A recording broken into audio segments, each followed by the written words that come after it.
All right, good morning, everyone. Welcome to Tuesday. Oh,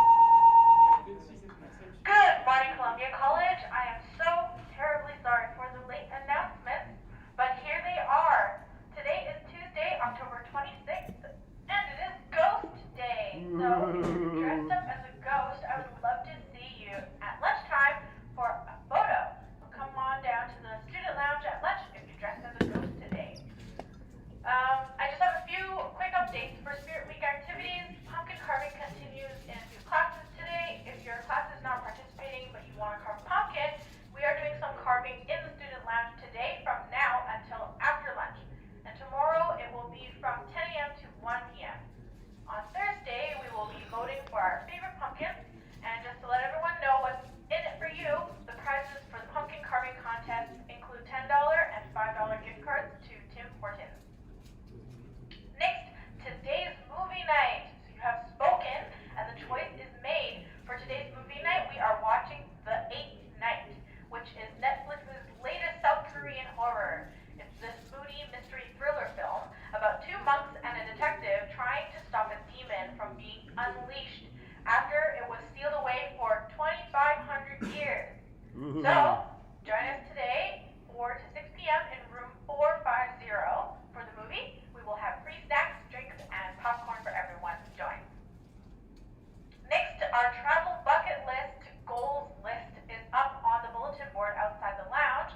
So share your travel goals with us. Tell us the one place that you must visit at least once in your life, or a place you've been to that you can never forget. And we'll be putting together our vision board for our travel bucket list tomorrow to help everyone find the best locations and places that we can travel to. And Thursday is the twin contest. You guys already know about that. Twin up and join up, and the best twins will be awarded with $5 Tim Hortons gift cards. And last but not least, on Friday we've got our costume contest at lunch. What are you gonna be for Halloween? Dress up in your costume on Friday and join the contest. And just to get you guys excited, I'd like to tell you about the prizes in store. So for third place, we've got an awesome little Fortnite boom bomb doodad. It lights up. It's really cool. For second place, I actually forget what it is, but it's also really cool. I'll tell you tomorrow. And for first place, we have a really awesome plushy marshmallow blanket. And so if you're a fan of marshmallow, join the contest so you can win that. can I eat it? And that's it for today. Thank you everyone for your attention and have a wonderful ghost day. I think I am dressed as a ghost. I think my ghost would kind of look like this, right? Except more transparent. And I could move through walls, but I think I'd probably look like this, wouldn't I? I would guess. Oh, no. Sorry, I shouldn't be poking holes in Zerlinda's ghost day. Okay, so good morning, everyone. Let's finish off India here, right? So we said that in India here we talked about shoot, where am I now? Oh, that one. So the last period of Indian history we kind of dealt with. We saw kind of the beginnings of what's, sort of traditional traditional Indian culture. The English don't show up until later. We see this kind of sacrificial religion of the Brahmins kind of turn into Hinduism, right? With the addition of Dharma scriptures and other books, with kind of the elaboration of more gods. We see this kind of more basic Brahmanism evolve into what's now Hinduism, right? We said that the social order, which started out as the Varna system, will evolve into the caste system. These ideas of dharma and people's duty will continue to inform people's lives and the way they live them. And again, this devotion to some of the major deities like Shiva and Vishnu that we talked about yesterday. Okay, so I'm just going to jump here. We were talking about this yesterday. We talked about culture and environment, and you summarized a bunch of things that were very important and interesting. We talked about power and authority and governance, and again, we suggested a bunch of things that were interesting. We didn't really talk about interactions. No, we did. We did talk about interactions and exchanges, right? Yeah. Yeah. So what did we say? We said that. They interact with the indigenous people. And what indigenous Alexander the Great. Right. Not the Vedic Aryan, the Indo-Aryans who came into India thousands of years ago, they kind of mixed with or interacted with the sort of indigenous Indians that were already there, not to be mistaken with the First Nations people here in North America, but the actual people who were living in India. And then we also saw these same Indians kind of interacting with the Greeks or the Macedonians, right? When Alexander the Great's general kind of came to India and got in a fight with and then sort of patched things up with Chandragupta Maurya, right? We said there was likely trade going throughout the ancient world here. So India was connected to places in the Middle East, Egypt and the Persian Empire, and probably Rome a little bit later on. Any other interactions? What? And Greeks? Probably, yeah. Probably.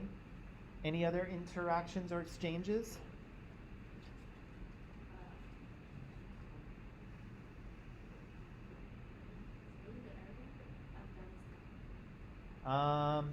Having come from there? Yeah. Yeah, okay. What's that? Like what? Pakistan is like. Oh, yeah. They come from. Yeah, so they came from Pakistan, Afghanistan, yep. Conflicts and conflict resolution. Chandragupta and Seleucus. Right? They have conflict before, but they solved it. Like in France. But they what? Being France at the end. Like Yeah. they become Yep, so Seleucus and Chandragupta are kind of fighting each other, and then they decide to conclude a peace treaty and become friends. And in-laws, right? Because Chandragupta marries Seleucus. daughter of Seleucus. Yeah? Boy, an interesting family dinner, hey? Remember when we had that war? Right? And I killed a bunch of your army? Haha, good old times. Well, cheers. Yeah, I don't know. What about values and beliefs? Polytheistic. Right? So Hinduism is polytheistic? They are all religious. Yeah, yeah, I guess that could be said, right? There's probably many of the people that lived in this place and time were religious in some way, right? You know, because if they have the religion classes in their schools, and it means that it's important for them to bring the religion from generation to generation and Yeah. teach to the new generations. Yeah, definitely, right? And we saw some of that happening in the documentary, right? We saw that. Victoria. It was a hierarchical society. Yep. So it's a patriarchal society, which means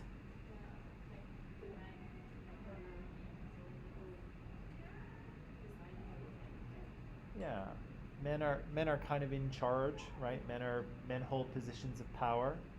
What else? Values and beliefs. Yeah. Ashoka believed in Buddhism, as many other people also came to believe in it as well. Other values and beliefs. How they treat the animals. What's that? How they treat the animals. Oh yeah, how they treated their animals, right? Especially under Ashoka. Ruled the country by virtue. And they have Yeah, what's the word? Yeah, what's the D word? Yeah. I was surprised. I thought you were gonna. I was waiting for you. I was waiting for you to say Dharma, and I'm like, because you said it so many times over the past week, and then I teased you about it, and then I was like, oh no, she's not gonna say it now. But it's, yeah,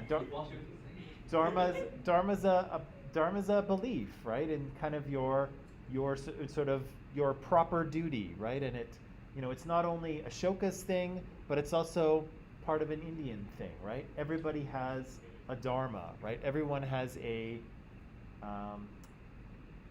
everyone has a duty to fulfill. Don't joke about that D word thing. I already regret it. What? What do you mean? Never mind. Never mind. Other values and beliefs. The karma and yoga. Right. So karma is a belief, right? The idea that your deeds in one life will kind of affect how you are reborn into the next. And have a bright future. And what? Have a bright future. Based on karma? Yeah, if you have a good karma, Yeah. when you get a new birth, you can have a good future. Oh, don't cruel to the animals. Right. Right. Proper treatment of animals. Okay. What's that? Right.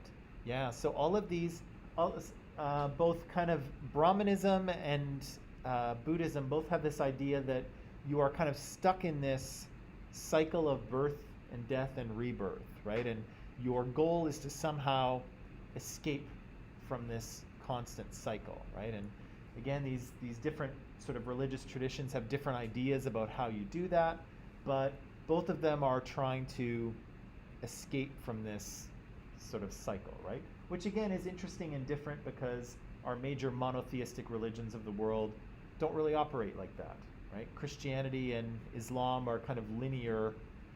Time and existence is linear, right? There's things were created, eventually they'll be destroyed, everyone will go to heaven, and then that's it, right? It's a linear process. But for Indians, it was cyclical, right? It happened over and over and over again.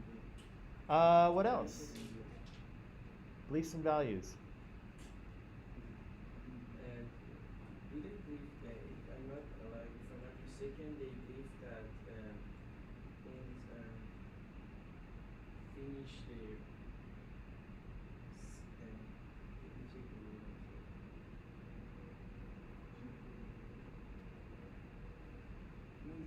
Let end the suffering. Oh yeah. So Buddha's attempt to sort of relieve people of suffering, right? And like make the road to the right or something like that. Make the road. Means going in the right way. Oh yeah, yeah. The eightfold path, he called it. So Buddha's talking about the condition of humans are, life is suffering, but there is a way to kind of end that suffering for yourself if you follow the path, right? The eightfold path. And everybody from different religions can follow the path. Yeah, right? Yeah. I have a question. Sure. Was like Buddhism, like preaching nirvana and like following the Buddha, was it like a side thing from like a religion, or was it a religion itself? Buddhism itself? Like the people like were they polytheistic in all their gods and believed in Buddhism, or Oh. were they like? Because Buddha isn't really a god. I think, and I might be wrong about this, but my current understanding is that, in a way it didn't matter, right? Because if you were a Buddhist, you didn't really have to believe in Indian gods because it's not part of your tradition. But good morning. But even if you said, okay, Vishnu is real, you didn't really have to worship him, and it didn't really make a difference for your own personal kind of journey, right? Because if you're kind of meditating and you're trying to end suffering by detaching yourself from, or getting rid of attachment, then the God itself is an attachment, right? Because you believing in the God is your attempt to control the universe, right? And you might be able to say that of, and if you're a believer in a certain religion, this doesn't apply to you or doesn't apply, but you know, religion is almost humanity's attempt to control the uncontrollable, right? I can't control the harvest, I can't control the weather, but maybe if I pray to the god of weather or just the god period, he will help me, right? And Buddha would have said that's an attachment, right? You're attached to the outcome of your crop. You're attached to wanting there to be a god so that he can help you, right? Free yourself from that attachment, right? Just simply accept what is. And so, you know, you could, like as a Buddhist, you could probably say, okay, there's a Vishnu and a Shiva, but it doesn't matter because I don't want anything from them, and I don't need them in order to relieve my own suffering. So, and I think I mentioned this maybe a couple days ago. This is transtheism, right? It's beyond sort of the gods. The universe operates in a certain way. Sure, the gods exist, but they don't really make a difference because they have to operate within the universe, the universal laws. Does that answer your question? Yeah. Okay. Other values and beliefs? What about cultural expressions? I don't know. We didn't see a lot. Art, music, soma. Soma. What's that? Maybe the things that people were thinking about and writing about. I think they have the ruins with the stone that Ashoka went all his expectations on. Oh yeah. Yeah, the edicts of Ashoka, right? Those big pillars, right, are expressions of culture and ideas. The Soma is, the Vedas are, right, an expression of kind of religious thought. What's that? The stupa? Yeah. Yeah, the ones that Ashoka built? Yeah. So it's kind of like a little covered area so that you can meditate and you don't have to be in the rain or the sun, right? No?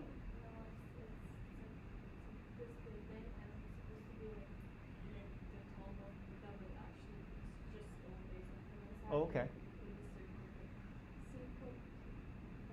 Okay. Ah, okay. Yeah, that would be a cultural expression for sure. Yeah. What else? You said maybe engagement sound like writing in the stone. Yeah, writing in the stone is Because they want to write and save their stories and like save their names in this like development. very true, right? And the stories themselves would have been our cultural expressions as well, right? What big epic story did we hear about? Yeah, we heard about one big epic story.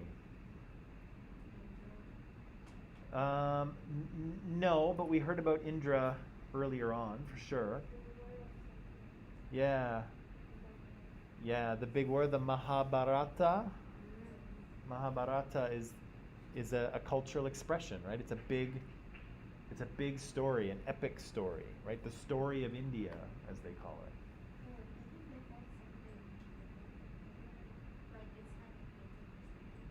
They did what? Oh, like when they were like when they were talking about Mahabharata? They found little like arrow points and things, right? And spear points. It's a painting?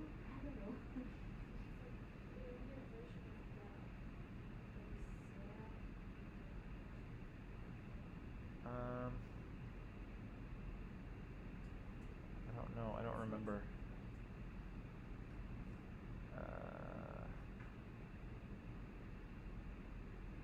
Was it from the documentary? And it was a little.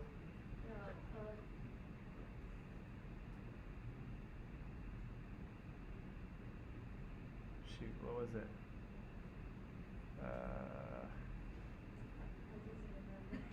Okay, me neither. I'm not sure what you're thinking about. Okay. Anything else?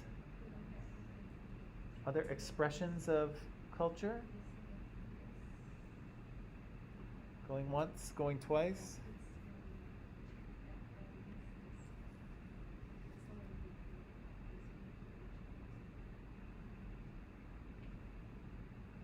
No. Okay. Well, maybe that's all we'll say about India.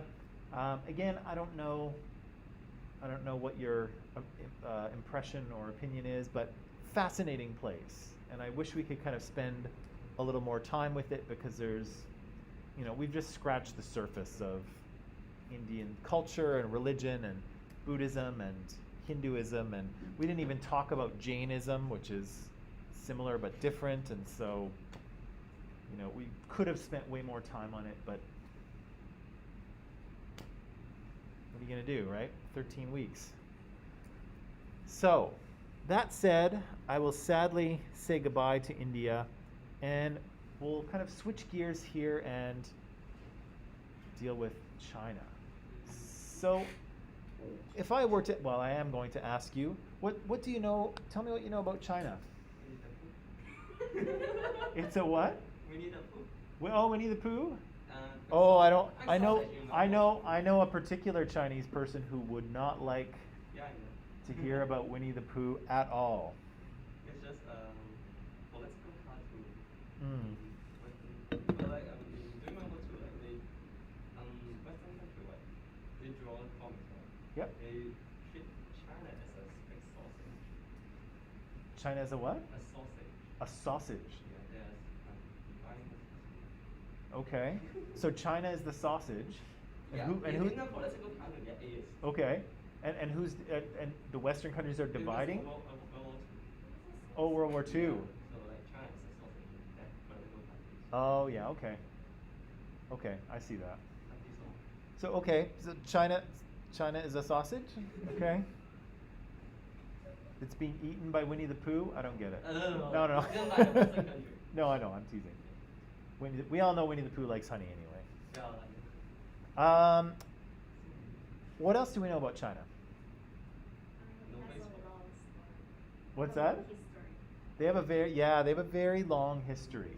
It has No social media. yeah, no Facebook, no Instagram. No, okay. It has a huge wall. Sure. There's the Great Wall of China, right, in kind of northeastern China. They built it when because of some fights, because some Mongols, you say Mongols? Yeah. Because you say Mongol, and they want to attack to China. Mongols. Because of that, Yeah. and they are going to, it's very last time, and the Chinese make the China's law. It means China law, something like that. Okay, maybe. And Yeah. they make it with some basics goods because of that. It's very professional. Right. So okay, so They we've have got lots of culture of food. yeah. Lots of spice. Okay.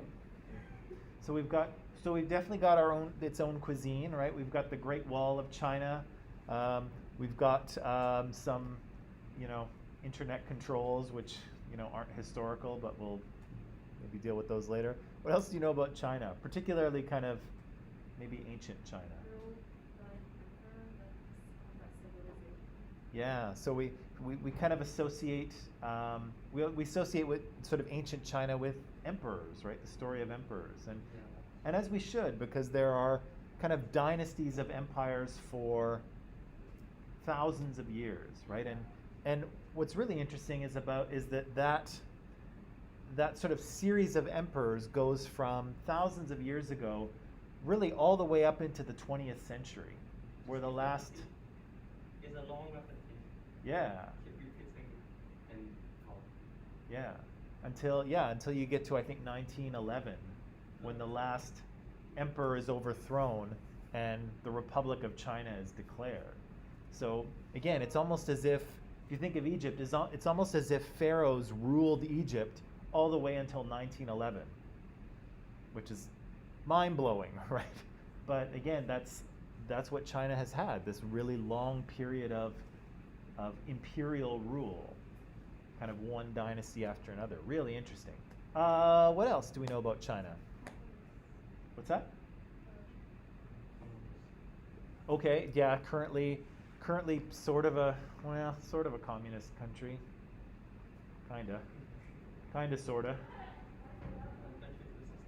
It used to be more communist. Now it's kind of a mix. What else do we know about China? They have a huge population. Yeah, big country, big population, right? Is there 1 billion people there now? There's more than that, right? There's 2? Wow. I thought it was like 1 point something, but is it over? Yeah, 1.3? Still, that's a lot of people, right? That is a lot of people. What else? It's the second country which has the biggest population after India. Yeah, so second most populous country in the world after India, right? A lot of people live there. What else?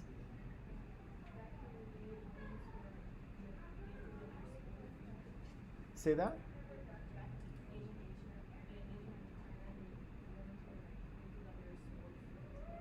I, Yeah, small feet. the small feet thing? Oh, Oh, man. the foot binding thing. Yeah. Yeah, that was really wild, right? So yeah, so traditionally some women would bind their feet, right? Because small feet were seen as beautiful, and so yeah, so they would they would wrap their feet very tightly, and so they would kind of grow in a very kind of strange orientation, but they would be kind of small. What's that? They can't walk normal. Really? They walk like this. Like every people walk like this, right? They Ye- walk like a penguin. Like- a woman with small feet. Yeah. She walk like a penguin. Like a penguin. Yeah. Okay. I've never seen anyone who has had their feet bound. I've never actually seen them walk. But I don't know. I've seen how the feet look, and they look pretty strange to me. What else do we know about China?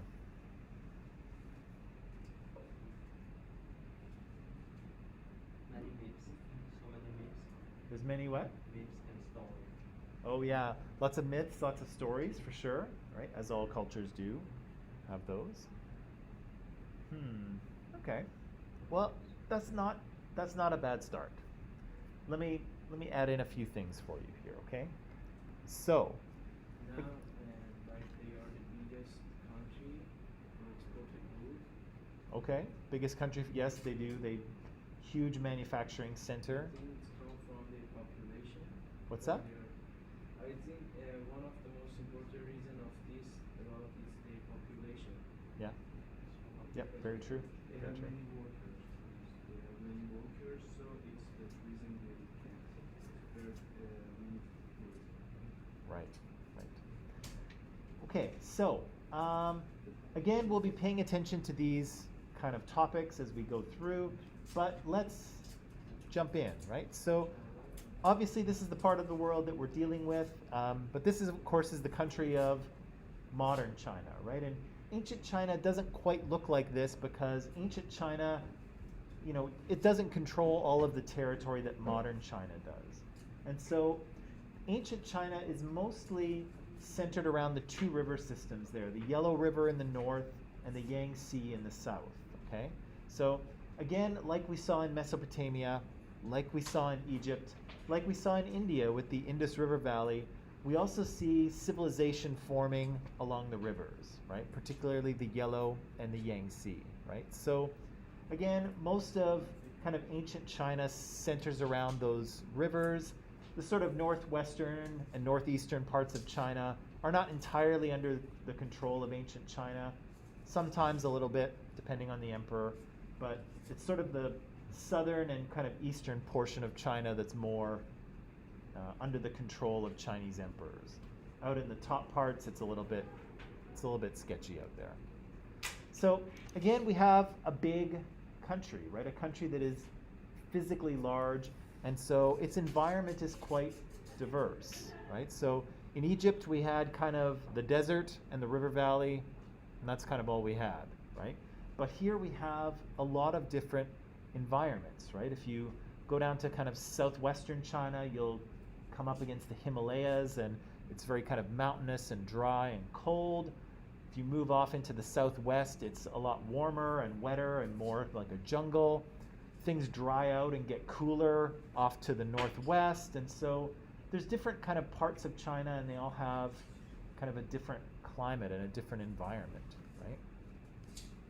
So yeah, you can kind of see, again, ancient China wouldn't have covered all of this land, but you can see there's some different environments there, right? Some that are very lush and green, some that are very dry, some that you can imagine are very kind of cold and mountainous and rocky. It's a diverse environment, right? So like I mentioned, the kind of two centers of civilization here are the rivers, the Yellow and the Yangtze, okay? And so the Yellow River, as I mentioned, is kind of in the northern part of ancient China. It's kind of more central part of modern China. It's kind of a place where people start to settle down, farm, and of course, civilization kind of develops from there, okay? And so you can see here the Yellow River kind of winding its way through north-central China, emptying into the China Sea, I think. Don't quote me on that. And again, you can see lots of ancient and historical towns kind of strung along the river and along its tributaries. Yeah, so you can see, picture the Yellow River here. I think the name yellow actually comes from the color of the river itself. Yeah, I think it picks up a lot of silt and iron oxides and things, and so it tends to look very colored like that. Yeah, you can see it here too. It's not quite yellow, but it's definitely not. Like mixed with soy. It's what? Color, I think it's come from because it's mixed with soy. Yeah, exactly. And like oxide is the best reason to say. Yeah. Yeah, so as I say, not entirely yellow, but it's definitely not blue. So here's the Yellow River. And again, if the civilization in the southern part of ancient China centers around the Yangtze. And the Yangtze River, it's to the south, it's a little bit warmer, it's a little bit wetter. And so they're growing different crops, right? And so more rice is being grown here, right? In the north, it's kind of drier and cooler, and wheat and millet tend to like the cool, dry temperatures. But of course, rice likes things a little bit warmer and a little bit wetter, right? And so there's more rice cultivation happening in the Yangtze River Valley. And here you can see it kind of in the southern part of ancient China and in modern China too. And you can see kind of a different look to the environment here, right? Still a very deep river in some places, but much more green, right? And definitely not yellow.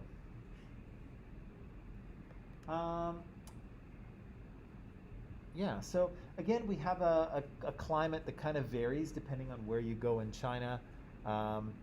It's somewhat temperate, which means that sometimes it's cold, sometimes it's warm. There's a summer monsoon, so the rainy season comes in the summer.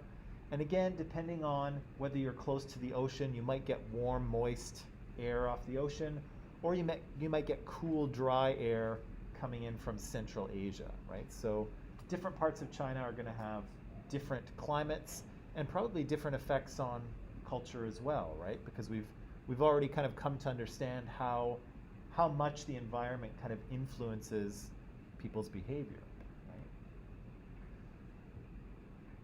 Yeah, so for those kind of in the southeast, they're more into growing rice. Again, growing rice is kind of very labor intensive. It's a lot of work, but you can actually grow a lot of food per unit land, right? And that's going to be important for people to sustain larger populations. Right. So this is the long history thing that we mentioned. China has a history, well, many countries have a history going back thousands of years. But for China, it's interesting because it's almost an unbroken period of dynasties, of families of rulers that kind of rule one after the other. And so here you can kind of see, I'm going to try and get my head out of the way, but I don't think I can. Ugh. There, that's not bad.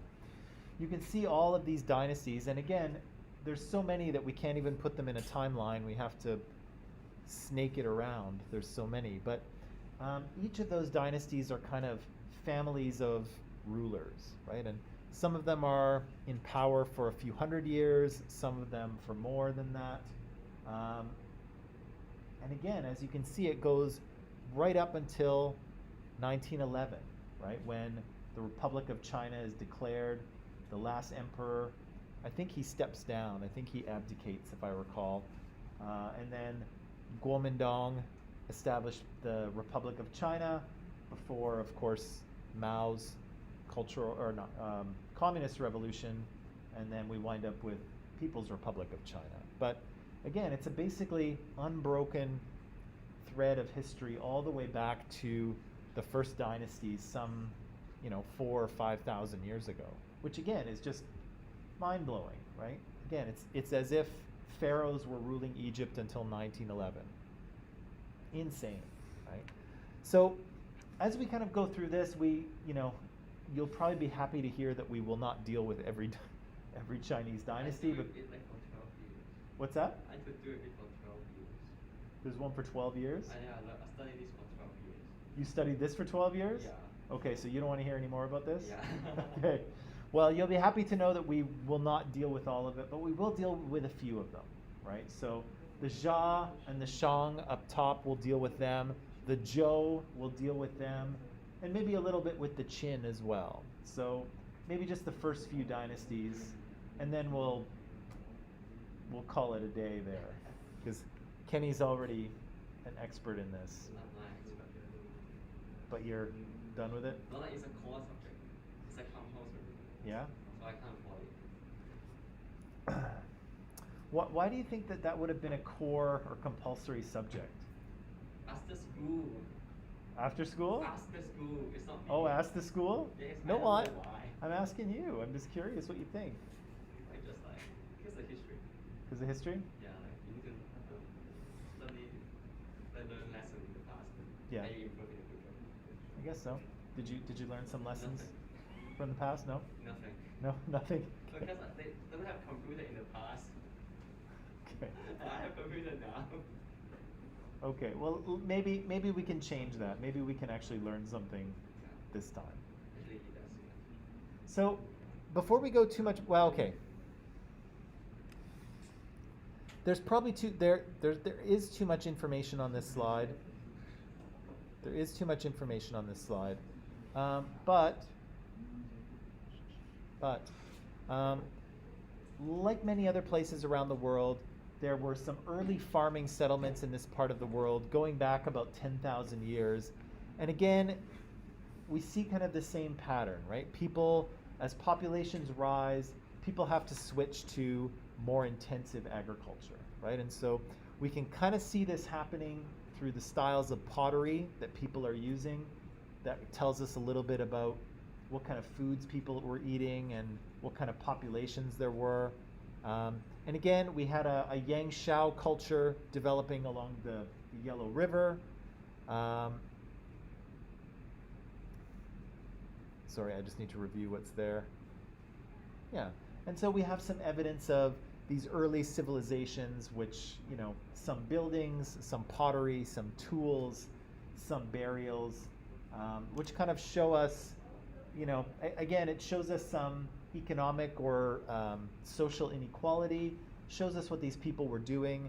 But again, we don't really have any writing at this point. So as usual, it's a bit of a guess as to what's going on with these people, right? We can tell a little bit about what they're doing, but we don't really know who they are or what they believe or any of that stuff, right? Not until we get to kind of the first dynasties, the first civilizations, okay? So I'm just going to skip through because that was maybe a little bit too much information. But these are the three dynasties that I'd like to pay a little more attention to. Okay, the Xia, the Shang, and the Zhou. Okay, as you can see, each of them is in power for, I don't know, maybe about 600 years each, give or take. So a dynasty is kind of a series of rulers, right? So fathers and then sons and then grandsons and so on are in, are ruling, right? So we've got these 3 dynasties to start with. So, do you want to take a quick break at this point? Yes. Because I'm going to put you to work shortly, but maybe we'll do the break first and then, okay. So take a break. When we come back, I have a little bit of reading for you to do so we can just sort of set the stage, okay? All right.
Okay, and we are back. So, I said that we had these kind of the first kind of three dynasties of ancient China are these, right? So, we have some period of, civilizations developing, people starting to live in villages, practicing intensive agriculture, rulers starting to develop. So that process kind of continues again. And so the first kind of place where we have centralized power here is in the Xiao dynasty. So it's kind of the first record we have of a state, an actual kind of government ruling parts of ancient China.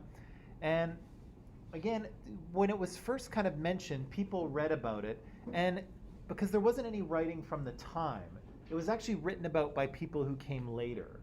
So the Shang, and particularly the Zhou, wrote about the Xiao dynasty. And so some historians thought, well, maybe it's not a real dynasty. Maybe it's like a mythical dynasty, right? Maybe people made it up in the, in the Zhou when, it never really happened, but it was just it was an invention of the time. But it seems like it actually might have been a real dynasty. And we don't really have any writing, I believe, from the Xiao dynasty, but later dynasties wrote about it and told us about it. So we know something of its existence, okay? Again, we don't have any writing, but we have some archaeological sites that correspond with things that people told us later on, okay? Again, we're not really sure how real it is, but something that happens very early on that will become important later on, which is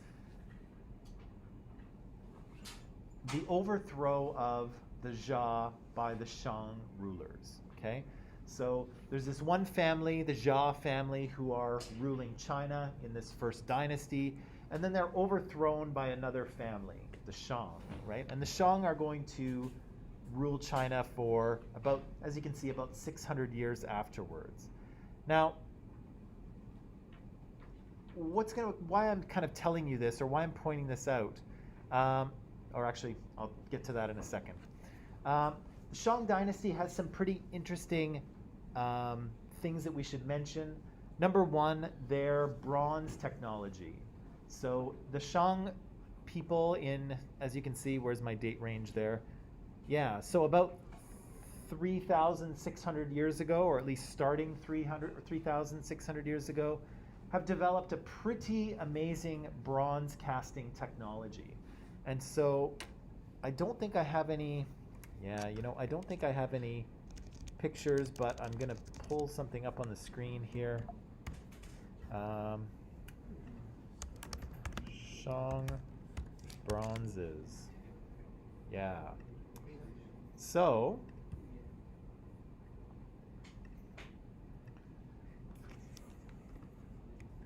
there. So as you can see, the Shang are really good at bronze casting. Like, some of this stuff is really amazing. Right? You can you can't see, I'll let you Google it later on. But these are made of bronze, and bronze isn't that easy to make. Do you know what bronze is? Yeah, what is it? It's a metal, right? But more specifically, it is a what? More specifically, it's an alloy, right? So it's not one metal, it's two. And so bronze is kind of a particular mix of copper and tin. And so you have to kind of you have to be able to get your furnace hot enough to melt copper and tin, and you need to know how to mix them together. And you get something that's stronger than both copper or tin.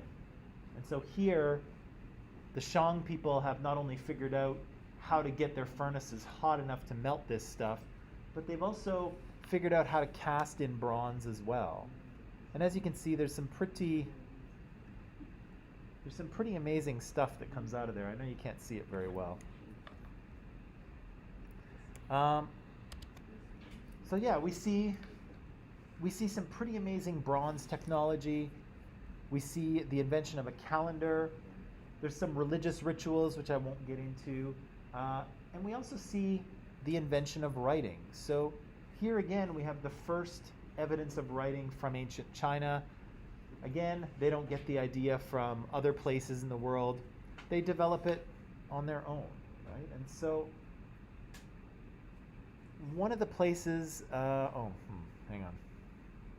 Do you know how many alphabets do they have?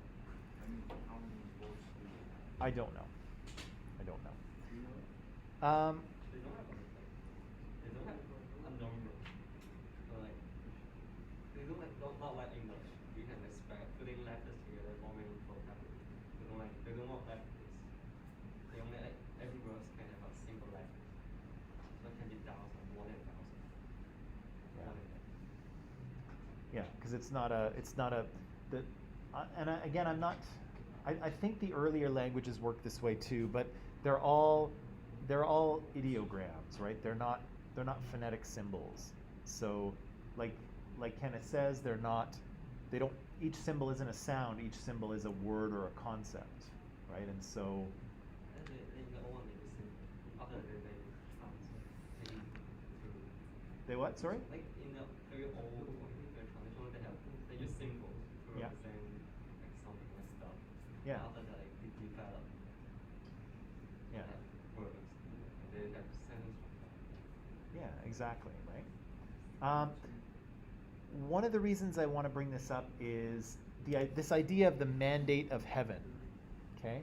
Does anyone know what a mandate is? What's a mandate?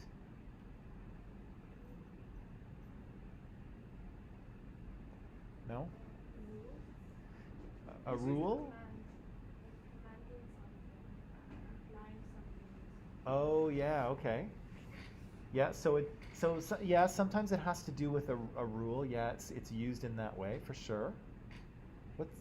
What else is a mandate? No? An idea? Like, or are you just kind of guessing a little bit? Okay. It's not a super common word. Like we don't use it every day, right? So what a mandate is, at least in this context, is the power to do something, right? So often you'll hear about this when there's an election, even in the last election here in Canada. Prime Minister Justin Trudeau will call an election and he'll say, we need a mandate from the people, right? And so what he's really saying is that we need the people to give us the power to do something, right? We want to take the country in a new direction and we need a mandate, right? We need people to give us the power to do that, right? And so when something has a mandate, it has the power to be able to do something, right? Sometimes governments have these things. Sometimes a committee might have these things, right? If you form a committee and you're right, the committee's mandate is to do this thing, right? So here, this is how they're using it. And so this idea of the mandate of heaven kind of appears in the Shang period, and it will continue to be used over and over again. And I bring it up, well, first of all, because it gets used over and over again. But secondly, it kind of fulfills one of those ideas about the characteristics of religion, right? We said religion allows people to transfer the sort of responsibility for decision making to the supernatural, right? To the gods. And here, that's exactly what's happening, right? So the Shang people, the Shang rulers overthrow the Xia, right? The earlier people, and then they make themselves king, right? But of course, the question is that why should anyone listen to the Shang, right? Why are they now the rulers and the Xia aren't, right? And so the Shang rulers said, look, the Xia rulers lost the mandate of heaven, right? They lost the right and the power to rule, right? So the last Xia kings, they were not very good, they were immoral, they were unethical, they were bad rulers, and so heaven, supernatural power, whatever you want to think of it, took away the mandate, right? Took away the power to rule from the Xia and gave it to the Shang, right? So that poor behavior of that earlier dynasty led heaven to take the mandate, take the power from those rulers and give it to the Shang, right? And guess what? When the Zhou overthrow the Shang 600 years from now, they'll say the same thing, right? Well, the Shang kings were unethical and immoral and behaving badly. So they lost the mandate of heaven, and now the mandate of heaven is given to the Zhou, right? And so on and so forth for thousands of years. So they kind of invent this idea, the Shang kind of invent this idea to justify why they're in power, and then other dynasties will continue to use it all the way along. But as you can see, they kind of transfer responsibility to heaven, right? Why are you in power? Well, we overthrew the Xia kings, and if you oppose us, we'll kill you too. That doesn't sound very... The optics of that message are not great, right? Instead, the earlier rulers were corrupt, right? They were unethical. They lost the mandate, and now it has been given to us because we are better. So again, I bring it up because it kind of is a connection to religion, but also it's going to happen over and over again, right? Every new dynasty will use this justification that the last one lost the mandate of heaven. One of the other interesting things to come out of Shang Dynasty are these oracle bones. I don't know, do I say this? I don't say it. What's an oracle?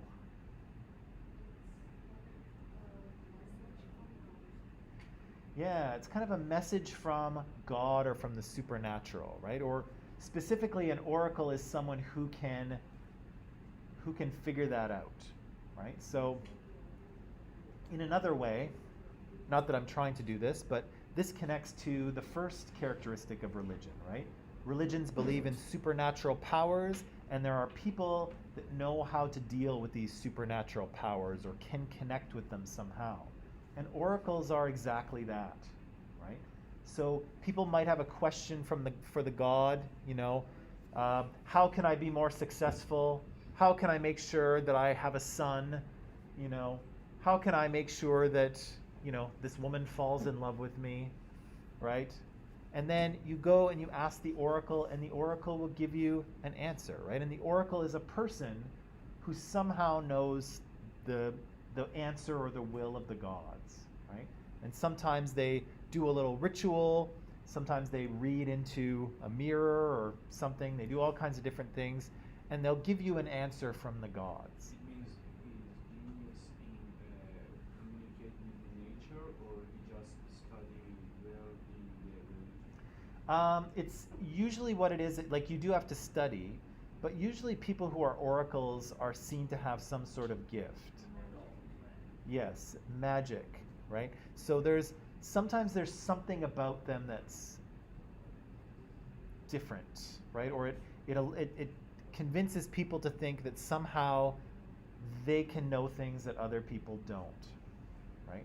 For instance, this is not an ancient China thing, but some cultures have shamans, right? And so people who sort of can connect and enter the spirit world, but also kind of live in the real world with us. And sometimes the people who would be selected as shamans were actually people who had health issues, right? In particular, if you had epilepsy and you had seizures, sometimes people would say, oh, this is evidence that they're in the spirit world, right? Because of course, sometimes people who have seizures are, they're not responsive, right, until they come out of it. And so sometimes people would interpret that as, oh, this person has a gift, right? This person has a gift. They're able to enter the spirit world and come back, right? And so there's some training that goes on, but also sometimes just people would have certain characteristics that they would be chosen, and often it would be women, interestingly enough. But yeah, so the oracle is someone you go to see when you have a question for the gods, right? And the oracle will give you the god's response. And usually, usually the answer is kind of cryptic, right? It's not a simple yes or no. It's it's something you have to interpret in one way or the other. And so you never get a straight answer out of the oracle for some reason. But here you can see that they do it by writing on bones. So you write your question on an animal bone, you carve the question into the bone, and then I believe you heat it in the fire, and the way in which the bone cracks lets the oracle determine what the answer is. How this works, I have no idea. But here's this is what one of these bones looks like. And so I'm not positive, but I think this is kind of a scapula, a shoulder blade, probably from a cow or a sheep or something like that. And you can see that they've written questions on it, right? In probably what's a very early form of, probably the earliest form of Chinese writing. Right? And so they've written questions here, they've heated the bone in a fire, and the way that the bone cracks, the oracle will give people their answer, right? And so you can imagine how kind of informative these things might be if you can read them, right? Because we've said that you can tell a lot about a people by what they ask God for, right? Because you ask God for the big things, right? The important things. And so you can tell what things are important to people by what they carve on the bone, because this is what they want the gods to tell them, right? Or the ancestors to tell them.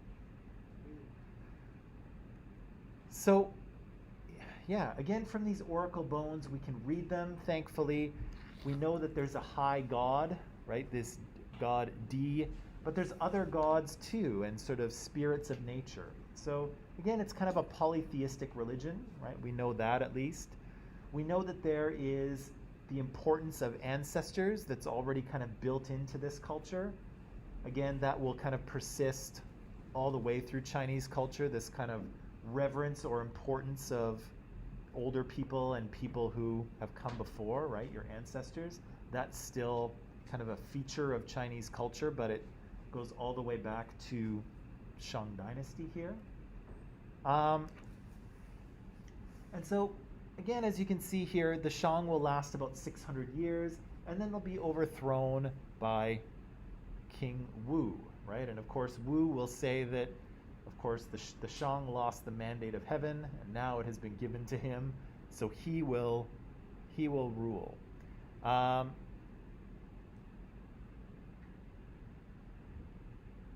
Yeah. So by the time that we kind of enter the Zhou and later the Qin dynasty, really the foundation of Chinese culture will be formed during this period, right? So the probably I guess 1,000 years that cover both of these dynasties, a lot of the major building blocks of Chinese culture will start to fall into place, right? And they'll continue to evolve from there, but these two dynasties are kind of critical for, again, laying the foundation of Chinese culture for centuries and centuries to come, okay?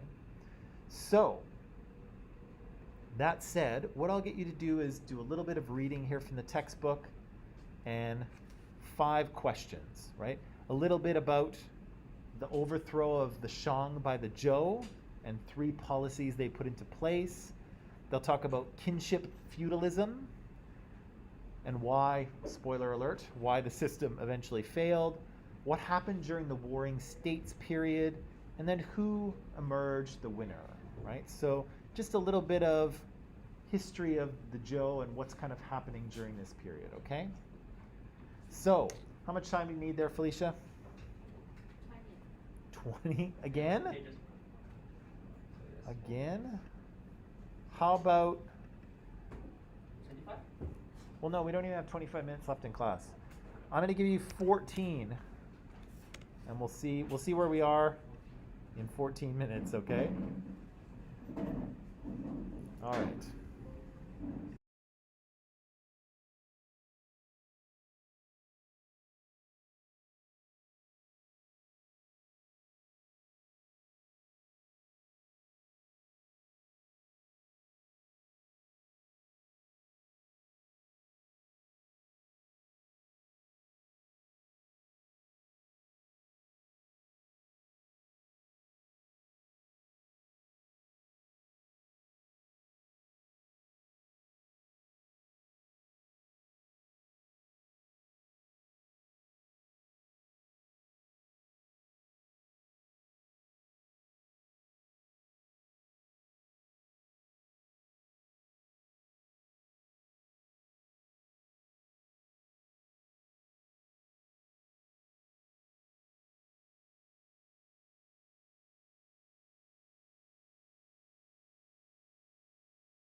Okay, good people. We've only got a few minutes left, so maybe what we'll do is we'll take these questions up tomorrow.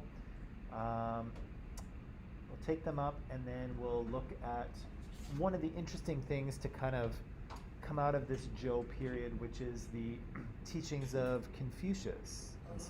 So we'll look at, was that a stretch or was that, Confucius? Both? Okay. So we'll look at a few of the, we'll look at Confucius himself and see kind of where he comes from and how his thinking is kind of inspired by some of the historical events that we're reading about here, okay? So that's what we'll do tomorrow, but until then, I will release you into the wild, and we'll see you tomorrow, okay? Okay, see you. That's all.